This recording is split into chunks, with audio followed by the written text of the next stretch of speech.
recapitulando un poco, ¿no? Lo que habíamos hecho, habíamos iniciado viendo, ¿no? El mecanismo de resistencia propuesto por Terzaghi. Eh, Después vimos el día de ayer, ¿no? Las ecuaciones para las formas eh, de los factores de capacidad de carga propuestos por Terzaghi y vimos también la fórmula ampliada de Boussinesq, ¿no? Donde incluye unos factores que permiten calcular la capacidad de carga para fundaciones de ancho no unitario, ¿no? Haciendo recuerdo, la ecuación de Terzaghi propone una longitud unitaria. Ya la ecuación de, Meyerhoff introduce, ¿no? Unos factores que permiten trabajar con zapatas rectangulares, zapatas continuas, zapatas cuadradas. Incluye también unos factores, ¿no? Que permiten trabajar con cargas inclinadas y también incluye unos factores de corrección por la relación de profundidad, ¿no? De la zapata con relación al ancho de la misma. El día de ayer habíamos planteado esta ecuación, este ejercicio, donde teníamos una zapata cuadrada de ancho B por B, nivel de desplante a 1,20 m. A 60 centímetros nos encontramos con nivel freático, carga aplicada sobre la zapata de 681 kilonewtons y queremos definir cuál es la capacidad de esta zapata, tomando en cuenta que se ha efectuado, ¿no? Un sondeo geotécnico a una profundidad de 7 metros. Por otra parte, el peso específico del suelo no saturado es de 1.682 kilos por metro cúbico y el peso de suelo saturado es del orden de 1.890 kilos por metro cúbico. Es muy común en nuestro medio, ¿no? Hacer sondeos de SPT, pero muchas veces los informes pueden no incluir el ángulo de fricción interno. El SPT no calcula, no permite determinar directamente el ángulo de fricción interno. Y se pueden emplear correlaciones, pero no es lo ideal, ¿no? Como es una fundación superficial, ustedes pueden ver que a la profundidad de 1,50 m prácticamente tenemos el valor de N60 igual a 4.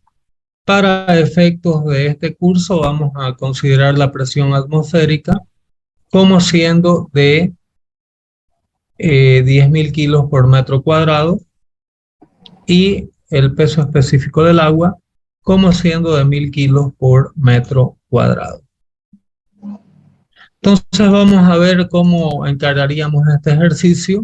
En el libro de Braha M. Das hay muchas correlaciones que permiten calcular el ángulo de fricción interno a partir del valor de SPT corregido N160.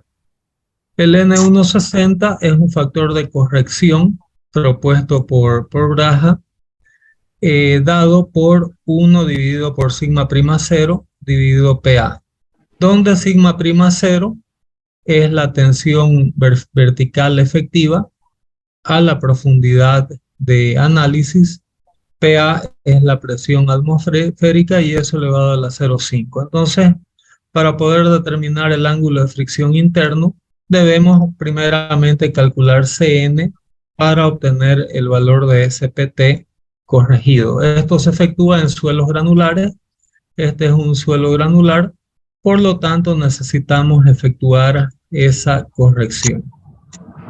Entonces la tensión vertical efectiva que nos interesa es a una profundidad, como ustedes pueden ver, de 1.20. Entonces necesitamos calcular sigma prima cero a esa profundidad de 1.20. ¿Cómo se calculó eso? El espesor del estrato de suelo seco, que va a estar dado por la altura veces el peso específico del suelo, más el remanente. Perdón, aquí estamos aproximando al valor de 1.525, ya que el suelo supuestamente tendría que ser el mismo. Entonces, sigma prima cero le estamos calculando, corrijo aquí, a la profundidad de n. Entonces, sigma prima cero lo calculamos al valor del dato, a la profundidad del dato, donde tenemos el valor de CPT, que va a ser 1.525 menos 0.60.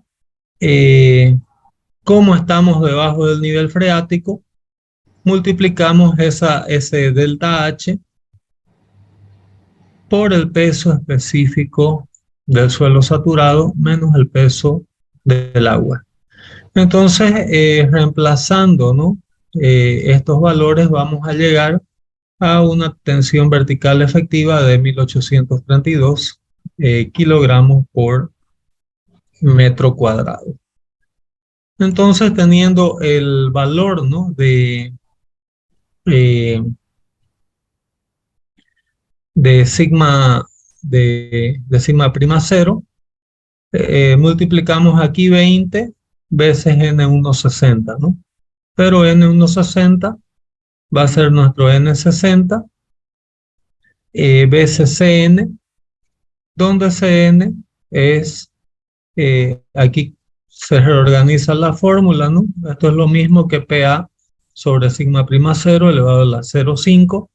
Calculamos la raíz cuadrada de ese término más 20 y con eso obtenemos el ángulo de fricción interna de nuestro suelo para el cual queremos determinar la tensión admisible. ¿Quedó entendido hasta ahí? No sé si alguien tiene alguna duda o pregunta.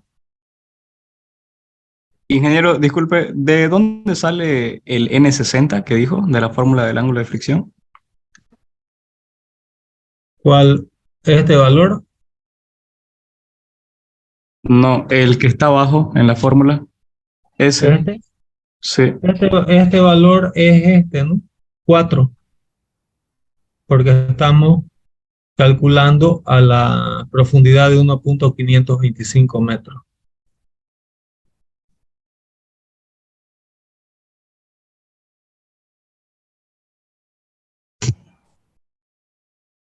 ¿Quedó entendido?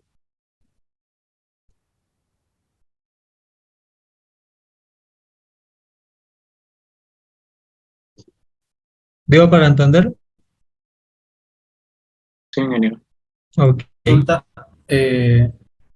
donde hace el cálculo de la tensión para CN, dice 1.525 menos 0,6. Se le resta ese 0,6 por el nivel freático, porque ese Eh, es no, porque esto es acumulativo, ¿no? Eh, ¿Qué es la tensión vertical? Aquí estamos sumando, ¿no? Estamos sumando el peso de este suelo más el peso de este suelo es este valor.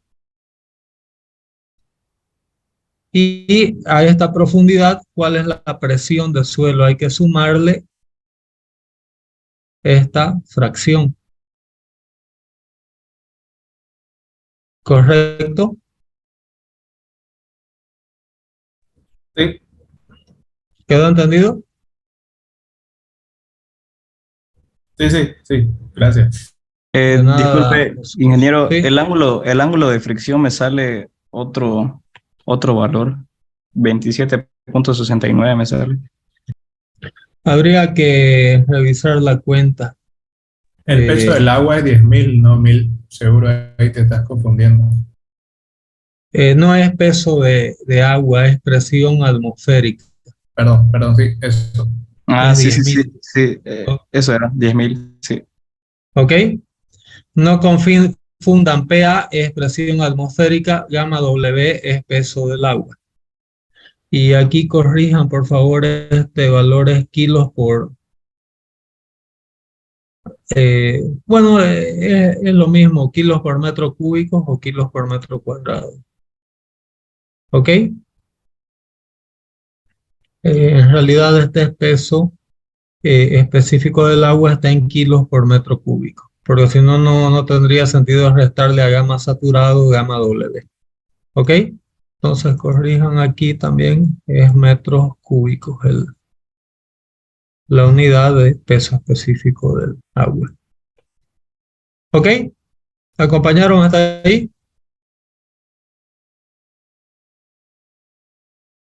Sí, ingeniero. Bueno, entonces aquí tenemos el ángulo de fricción interna, que es lo que nos define, ¿no? Ese triángulo que habíamos visto en las presentaciones anteriores y que en base a ese a ese ángulo de fricción interno es al que en base a eso vamos a definir esos coeficientes, ¿no? NC, N-gamma, NQ, etcétera, ¿no? Entonces ese es el paso siguiente. Como el suelo es granular, entonces todo este término se anula, lo que nos facilita un poco la vida, ¿no? De los cálculos. Eh, la tensión admisible que tiene que soportar este suelo tiene que ser por lo menos la carga por el área de la zapata, que es el área de la zapata es B cuadrado, ¿correcto?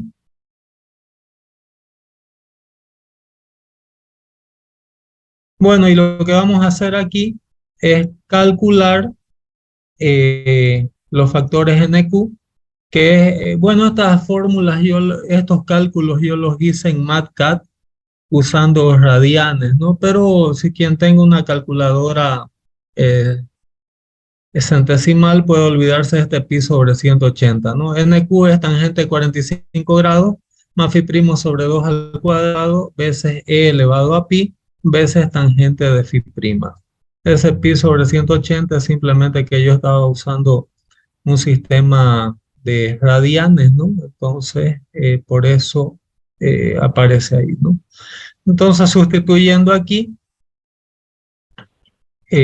obtenemos NQ igual a 28,283 para que ustedes no se confundan con las conversiones de grados centesimales a radianes. Pueden ustedes calcular todo en base a las fórmulas que vimos el día de ayer, ¿no? Entonces pueden usar estas ecuaciones directamente, ¿no? Para el cálculo de NQ, NC, etcétera. Entonces, retomando,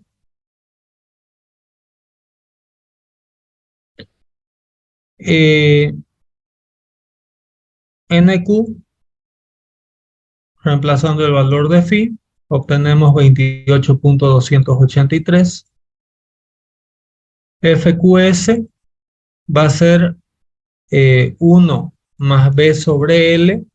Aquí L vale B, por lo tanto esto se torna 1. Entonces va a ser 1 más tangente de phi prima, que nos da un valor de 1,666. Entonces estaríamos con este parámetro calculado, con este parámetro calculado.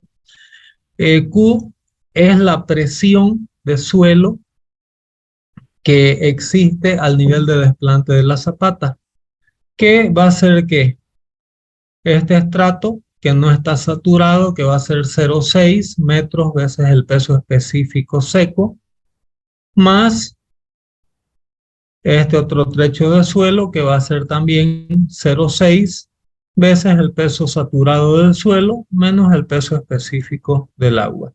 Con eso tenemos Q igual a 1543 kilos por metros cuadrados.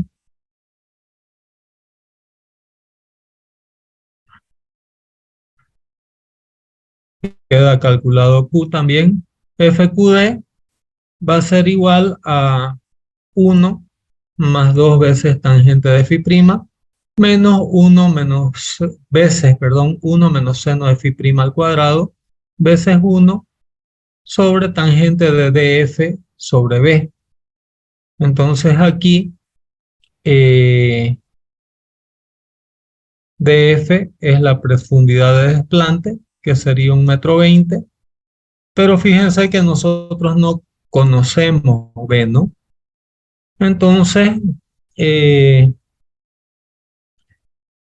vamos a dejar en función de B esa expresión. Otra manera de hacer por tanteos es asumir para B un valor 1,20 m, por ejemplo, ¿no? E ir calculando estos factores y al final ver cuál es la capacidad de carga admisible y comparar con este valor, ¿no? Pero aquí en este ejercicio está quedando en función de B, FQD queda como 1 más 1,05 sobre B. FQI es el factor de inclinación de carga. Como la carga está perfectamente vertical, entonces beta vale 0, por lo tanto FCI va a ser igual a 1 y FQI va a ser igual a FCI. Entonces con eso queda definido FQI.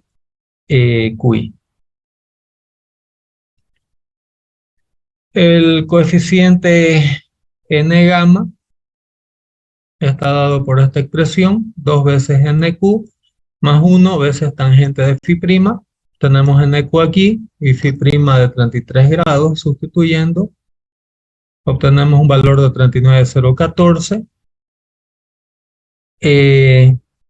FQS va a ser igual a 1. Bueno, esto ya lo habíamos calculado, ¿no? Lo que viene ahora es F gamma S, que va a ser 1 menos 0,4 sobre BL. B sobre L es 1, por lo tanto obtenemos 0,6. El próximo término, F gamma D. F gamma D es igual a 1, el valor propuesto por Meyerhoff. Y F gamma I va a ser 1 menos beta sobre phi prima elevado al cuadrado, ¿no?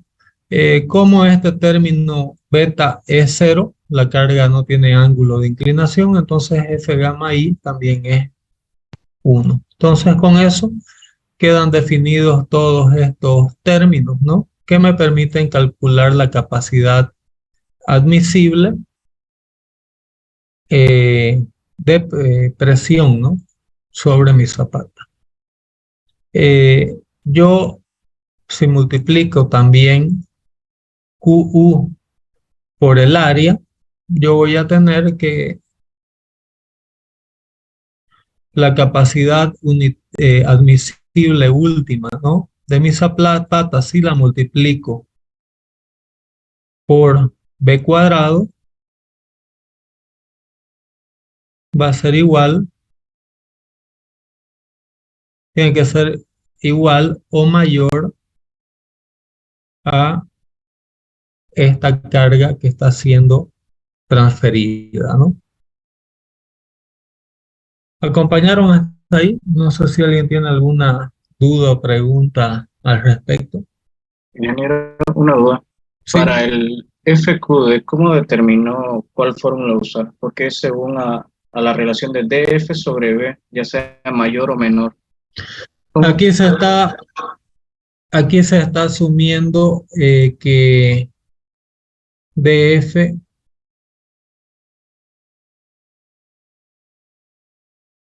se está asumiendo que la relación de F sobre B sea menor a 1. Y una vez que obtenemos B, hay que verificar si esta hipótesis es correcta o no. Caso no sea correcta, se tiene que recalcular todo con la consideración de DF sobre B mayor a 1. ¿Ok? Listo, ingeniero. Gracias. Ok, perfecto. ¿Alguna otra pregunta o duda?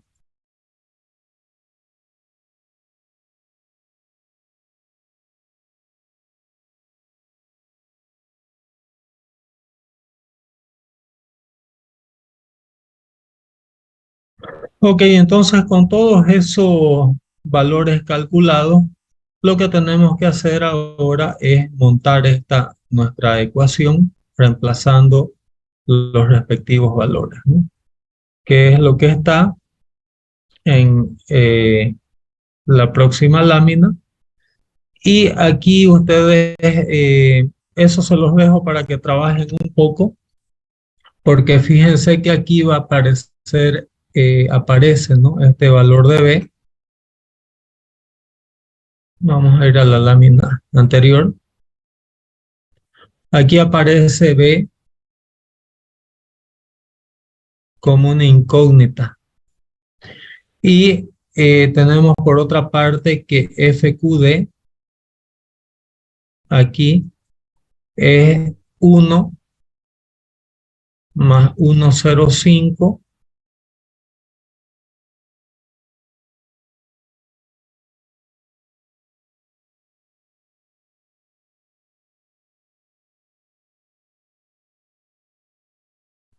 sobre B.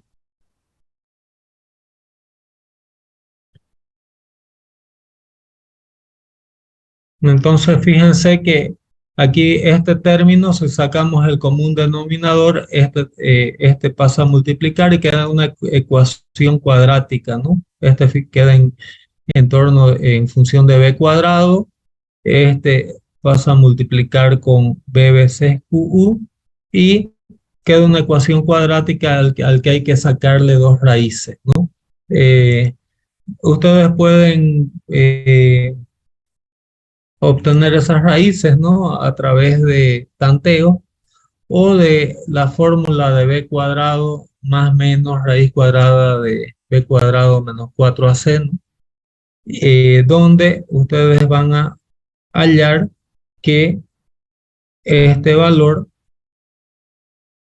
que satisface es de 1,40 m. Si nosotros verificamos la expresión de DF sobre B, vamos a tener que tenemos 0,6, ¿no? Sobre 1,40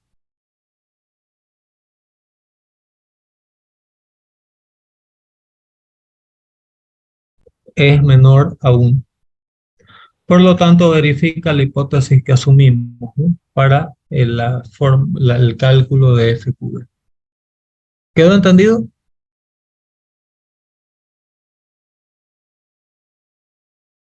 Ingeniero, DF no es 1.20. Perdón, gracias. DF es correcto. DF sería 1,20, pero seguimos con la relación de que es menor a 1. ¿Ok? 1,20 sobre 1,40 es menor a 1, por lo tanto está correcta la fórmula que adoptamos para DF sobre B sea menor a 1.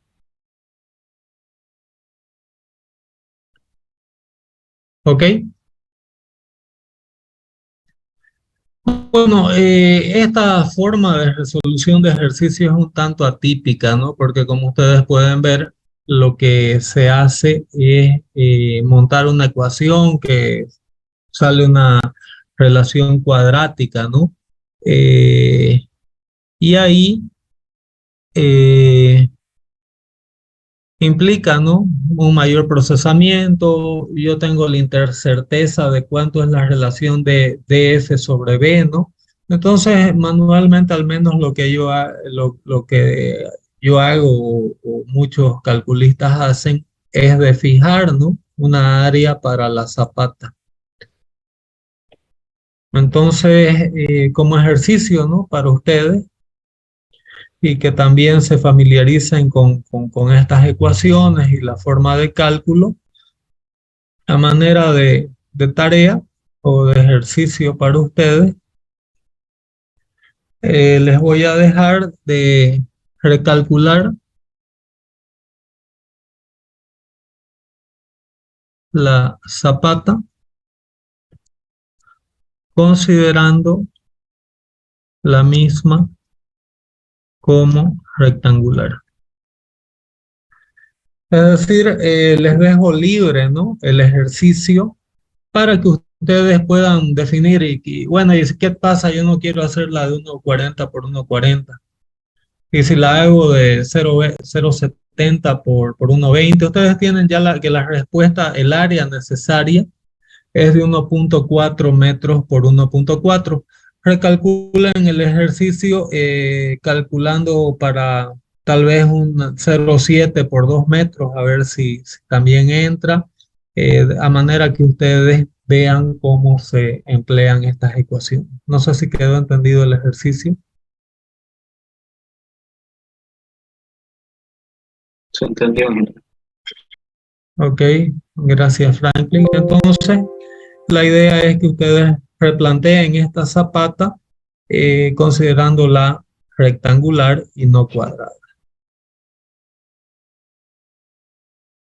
Bueno, vamos a ver este segundo ejemplo que dice que la zapata cuadrada que calculamos en el anterior ejercicio tiene que soportar la carga de 15.290 kilos. La profundidad de cimentación es 70 centímetros. La carga tiene una inclinación de 20 grados respecto a la vertical, y se quiere determinar el ancho B de la cimentación considerando un factor de seguridad igual a 3.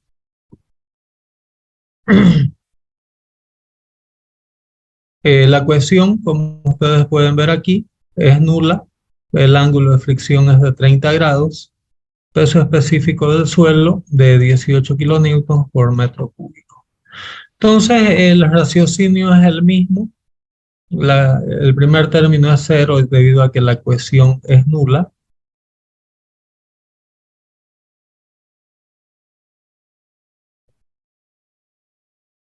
Y también se lo dejo como ejercicio que ustedes vean de dimensionar la zapata. Ustedes pueden tomar en cuenta su propio criterio, ¿no? Usar una zapata de 1 metro por 2 metros, de 0,50 por 2 metros. Y no se olviden que aquí el valor de la capacidad del suelo tiene que dividirse por el factor de seguridad de 3. ¿Ok? Porque nosotros lo que tenemos que garantizar es que la capacidad admisible de mi fundación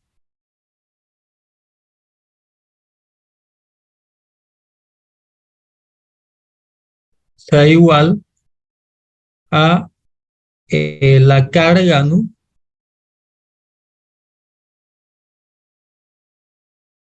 dividida por el área de la zapata veces mi factor de seguridad. ¿Ok? Después vamos a hacer ejercicios más elaborados. Aquí estamos desconsiderando el peso de la zapata, pero se debe considerar el peso de la zapata para aumentar, ¿no?, a este peso el peso de la fundación, ¿no? Entonces se tiene que garantizar eso. Y ustedes a manera de un punto de inicio en fundaciones pueden considerar que el peso de zapatas con el que vamos a trabajar de inicio es de 30 centímetros. Espesores de zapatas entre 30 a 40 centímetros son bastante usuales para construcciones de pequeño a mediano porte. ¿Quedaron entendidos los dos ejercicios? No sé si alguien tiene alguna duda o pregunta hasta aquí.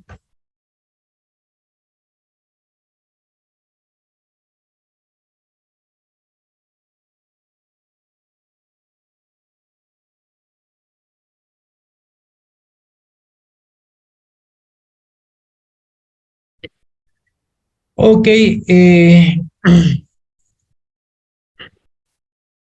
voy a solamente plantear el siguiente tema. El resto de la clase se los dejo para que ustedes desarrollen, ¿no?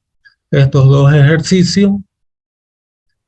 Eh, no son obligatorios de entrega. Ya veremos semana que viene si cómo va la clase, si van a valer alguna nota, pero igual les sirve para los exámenes, ¿no? Bueno, hay un tema de que muchas veces yo dimensiono mi zapata, esas fórmulas desarrolladas por Meyerhoff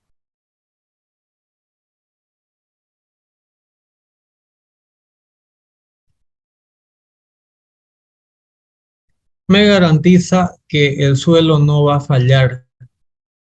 Pero sin embargo, yo puedo tener grandes asentamientos en el suelo si es un suelo que es compresible, ¿no? Entonces, para evitar que, bueno, yo dimensioné mi zapata de acuerdo a esas ecuaciones de Terzaghi, Meyerhoff, pero mi zapata presentó una deformación relativamente considerable, ¿no? Entonces, para verificar si, para de cierta forma implícita, ¿no? Considerar si mi zapata va a sentarse o no, Basic propuso modificar la ecuación de Meyerhoff, introduciendo, ¿no? Unos factores de